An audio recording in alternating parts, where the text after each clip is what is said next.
Today I'm going to show you how to use a sextant to clean your gutters. No, we're not doing that.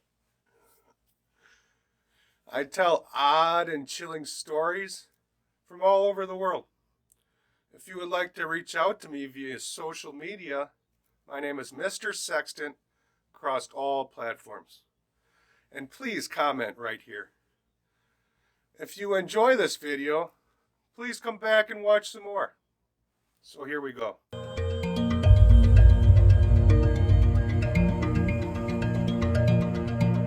In April of 2000, I bought a new boat. It was a 17.5-foot fiberglass deep V with a 130 horsepower Mercury IO engine. It wasn't new. It was 10 years old. I had bought it from my father, who bought it new when I was about 14 years old. At the time, I'm about 24 years old. I spent many days on that boat. We took it out with my parents almost every weekend. And we fished and skied on all different lakes all over the state. So I planned on doing the same thing with it. Just needed a little work, sand and paint the trailer. I worked on the trailer about 4 or 5 weeks. Beginning of June, I figured, it's ready to go. I even waxed it and changed the oil and lower unit and engine, repacked the bearings on the trailer. I had just met a girl at a local fair, so I thought it'd be a fun first date to take her out on the boat. She shows up at my house. I lived in East Troy at the time, and there was many nearby lakes. So I figured we'd go to Potter's Lake. This is a small, weedy lake. We'd drive around a little bit, check out the mansions, and have a few drinks and watch the sunset and play some music. So I backed the trailer into the water, pushed the boat off, tie it to the pier, park the truck, lock it up. I walk over there with Melissa. She jumps in. I don't know why I did what I did next, but that's what happened. Melissa jumps in the boat. I untie it from the pier, and with all my might, I push the boat as hard as I can across the water. We made it about 75 yards from the pier. I put the key in the ignition and I turn it. Whoa, whoa, whoa. Nothing. So this isn't a fuel-injected engine. This is a carbureted engine. And this boat, once in a while, just wouldn't start. So I'm starting it and starting to choke on, choke off. And I was thinking, note to self, start the boat before you leave the pier. And Melissa says with a smile on her face, "It's a good thing you pushed us off so far from the pier." And I wasn't amused at the time. And now we have an audience standing at the end of the pier watching us for some reason. We have no other form of propulsion, no oars, no trolling motor, no nothing. Luckily, it's not windy out because we'd be drifting away further and further away from the pier. And it's really weedy and the water's too cold, so I'm not going to just jump in. So I figure I could take my anchor, throw it as far as I can, and use that to gently pull the boat back to the pier. Now this must have been quite amusing for the people watching us, which took about an hour, and we finally made it back, and the people on the pier actually even clapped, and I'm thinking, oh gee, thanks guys. So we finally make it home from the first date busted boating adventure. I backed the boat up into the garage, disconnected from the truck, and I decide, for whatever reason, I'm going to see if the boat starts. So Jump up in the boat, turn the key, boom, starts right up. And I'm like, what? I can't believe this thing. So I get the battery charger, connect it to the battery. The following weekend, I changed the spark plugs and the spark plug wires, and hoping this will take care of the starting issue. The next outing with the boat was on Lake Beulah. It's a bigger lake without all the gross weed beds. It's still actually one of my first favorite #1 lakes in Wisconsin. The boat started right up without any problems, and we started taking it out on that lake every chance we got. I started fishing on Lake Michigan when I was about 5 years old. And Lake Michigan's a large body of water between Wisconsin and the state of Michigan. It's 307 miles long, 118 miles wide, 923 feet deep. It's a big body of water. Many large ships have been lost out there. The storms come in rapidly, sometimes without any warning. My father would always say, if you ever see the sky getting dark in any direction, or the wind shifts, or the wind picks up a little, you immediately get off that lake as quickly as you possibly can. And you never go out more than a couple miles in a boat this size. In 1980, my father had a 17-foot aluminum Miro craft. We'd go out on Lake Michigan and troll for trout and salmon. Otherwise, we'd go to the power plant and jig for perch. And I didn't care for trolling when I was young because it could get really boring. Go out there all day and never catch a thing. We were caught in fog one day. All of a sudden, my father said, "Oh no, we gotta go now." And before we could even get the lines in the boat, we were engulfed by fog. You couldn't see from one end of the boat to the other. Now, this is before GPS, but we did have a compass, and we still almost ran right up on the beach faster than we should have. We waited about an hour for the fog to dissipate. Another time, we were out on by the power plant, jigging for perch. The wind shifted, and it went from perfectly calm to 8 to 10 foot waves. I still can't believe we made it back that day. I was scared as crazy. My father just kept saying, just hold on, as we're choo. We got back and we were both soaked, and there was a lot of water in the boat. And he sold that boat when I was about 11 years old, so I had 6 years worth of fishing experience on that lake. And I decided I want to take my new boat on Lake Michigan and do some trolling. It's not exactly set up for fishing. I installed a piece of pine 2x10 across the back and strapped it down with tie straps and put rod holders across there. And on each end, I put a couple homemade downriggers. So I'm going to go on Lake Michigan. I just need someone to go with. You don't want to go on that lake alone. It's a pretty dangerous lake. Can be. And you almost have to have two people to go trolling because one guy's got to steer while the other guy drops the lines in. And I wasn't going to ask Melissa because there's no way she's getting up at 3 a.m. So I asked my lifelong friend, Ben, hey, we played varsity football together. We played baseball together. We hunted together. We spent a lot of time together. So Ben says, sure, I'll go. And I said, well, it's contingent on the weather. So I'm going to wake up and listen to the weather report on the lake. There's a number you can call, and they'll tell you the wave height and the wind speed and the wind direction. So that's what I did. It stated there's going to be 1 to 3 foot waves until about 9 a.m. And then after that, 3 to 6 foot waves.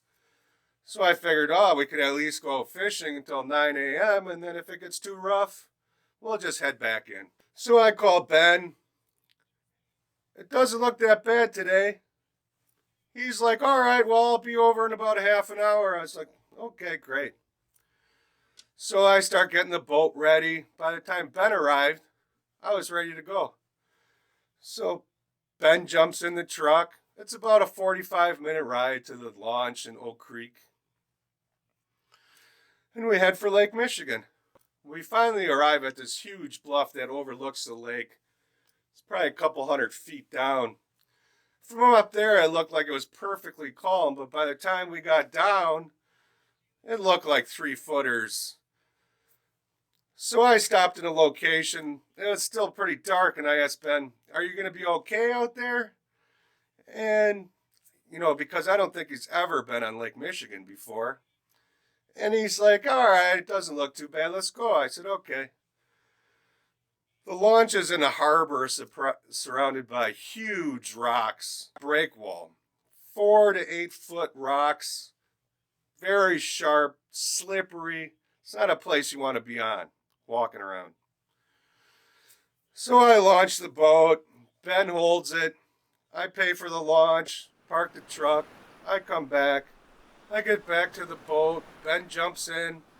I jump in. Boat fires right up. I decided we'd go out about a half a mile or so on an easterly course.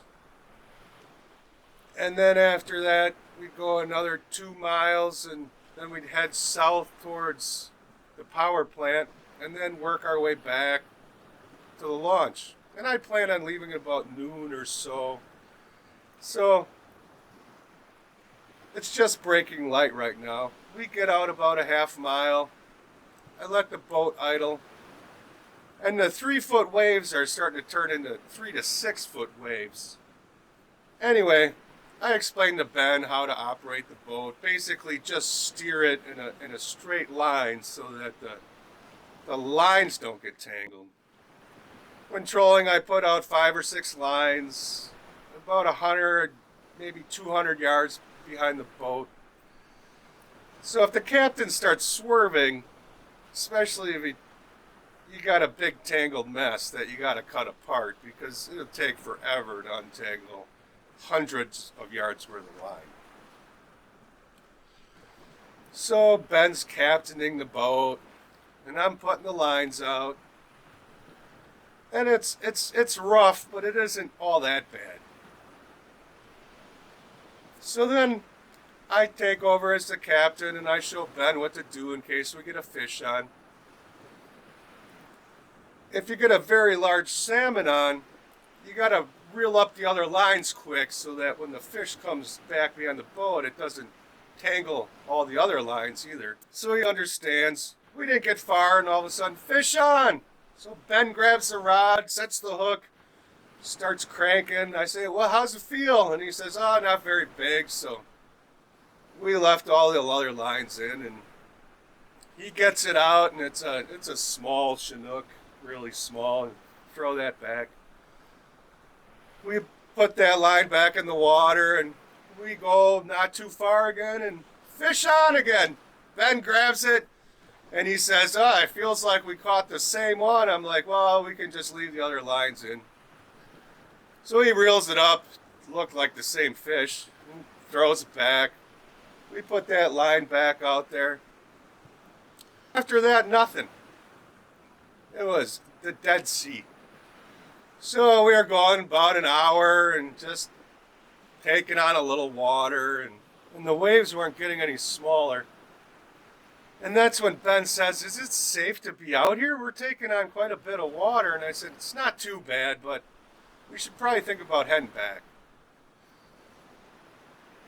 And there's not another boat out here, so that has to tell you something. We're close to 2 miles out, and that's when my heart jumps out of my chest. The engine just dies. And these waves are no longer 3 to 6 foot. These are all of 6 foot. And Ben says, why'd you shut the boat off? And I said, I didn't. It died. And I tried to start it again, but nothing. So I say to Ben, we got to get these lines in before we start doing donuts and they get all tangled up. So we crank them all in. And I try and try and try to start that engine. Nothing. So of course you have to open the engine compartment and start looking around, digging around. There's nothing obviously that's keeping this engine from starting. At this point the battery is dead almost. It's turning over so slow that I just give up. So I'm contemplating what we're going to have to do to survive this ordeal because this is not good. The air temperature is the mid 70s. The water temperature is probably just over 50. But doesn't seem that bad. But 50-degree water is freaking cold, man. And you can't be in it for more than an hour because you'll succumb to hypothermia. All I know is we're floating directly towards this giant break wall, and it'll smash us both to pieces and us. So I take out my phone and I call the Coast Guard, and the lady tells me, we can't come out because your situation's not an emergency. And I said, what? She says, you just anchor the boat. I said, we're in 400 feet of water. And even if I can come up with that much rope, I'm not going to be able to anchor this boat. It's probably going to capsize or something's going to come apart.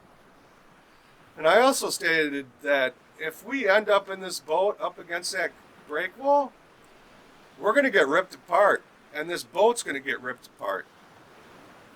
And she says again, we cannot assist you today. And she gives me a number for a private tow operation. So I call them. Answering machine, so I left a message. At that point, I guess there's no one coming for us. And there's no other boats on the water. So here we sit, engine out, bobbing around. Approximately 2 miles from the break wall. I thought maybe I could use the steering and then try to cock the motor shaft to get us to drift around the break wall. As soon as I did that, we just started bringing in more water. So I had to keep that bow pointed directly into the waves to keep from bringing on too much water. And I'm trying to stay calm because I don't want to let on to Ben that we're in deep trouble here. So I started casting, thinking maybe I could catch a fish and lighten the mood a little. I didn't catch anything after a half hour, and I just gave up. I figured we had about 2 hours before I had to start doing something. At this point, Ben is starting to panic. He's saying, I don't like this, man. I don't like this, man. And I can hear in his voice that he's freaking out. He's like, well, where are the life preservers? So I dug out a life preserver and I gave it to him. And he's awkwardly trying to get it on. He asked me, is it on right? And I said, yeah, it looks fine. Then he sits down on the floor of the boat and starts sobbing. And I'm like, holy crap. One of the toughest guys I know is having a breakdown. And that's when it hit me. I don't think Ben knows how to swim. Oh boy. After Ben starts to calm down, I say, hey man, we got to talk about what we're going to do here. We got to come up with a plan. I said, when we're about 200 yards from the break wall, I'm going to try to anchor the boat. And that's not going to hold this boat for long, if at all. It may even make it worse. It might capsize the thing. The only option I see is to jump in and swim around the break wall. And Ben says, I don't think I can do that, man. I don't think I can do that. And I don't know what to tell him.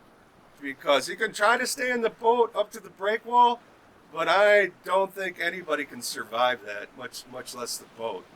It's going to get smashed to pieces. So I'm going to leave the decision up to him whether he's going to try to stay in the boat or not.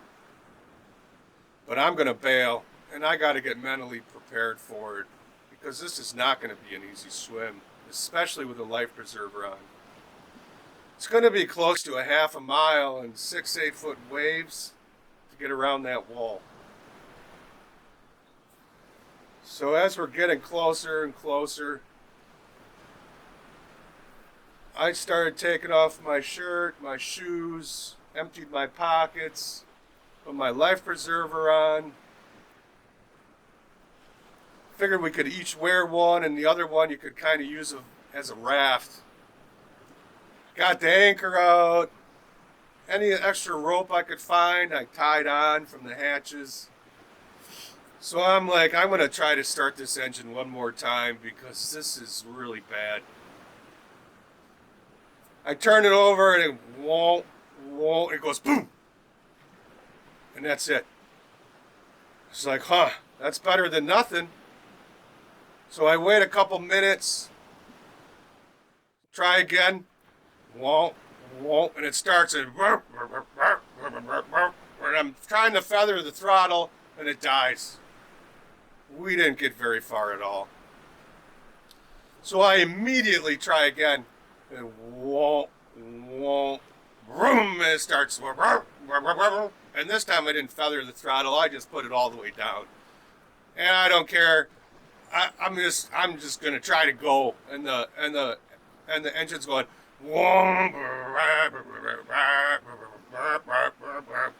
And we're slamming into these waves.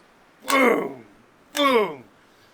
And we made it all the way around the break wall, all the way to the pier. And I had never experienced tears of joy before, but I can tell you, Ben and I both had them.